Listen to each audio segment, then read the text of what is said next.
வணக்கம்.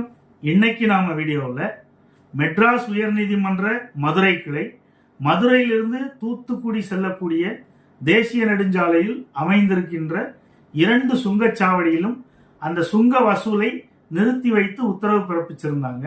அதற்கு என்ன காரணம் சொன்னாங்க அப்படின்னா, சாலைகள் முறையாக பராமரிக்கப்படாததுனால அதிக அளவில் விபத்துக்கள் ஏற்படுவதற்கு வாய்ப்பு இருக்கு. அந்த அடிப்படையில் தடை உத்தரவு பிறப்பிச்சிருந்தாங்க. இதற்கு எதிராக national highways authority of India மேல்முறையீடாக உச்சநீதிமன்றத்தை நாடினாங்க.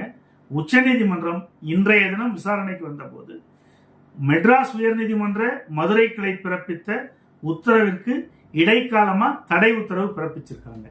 இதன் மூலமாக பொதுமக்கள் இதுவரை செலுத்தி வந்த மாதிரி மதுரை டு தூத்துக்குடியில் இருக்கக்கூடிய 2 சுங்கச்சாவடியிலையும் வழக்கம் போல அவங்க வசூலில் ஈடுபடுவாங்க அப்படிங்கிற விஷயத்தை தெரிஞ்சுக்கணும்.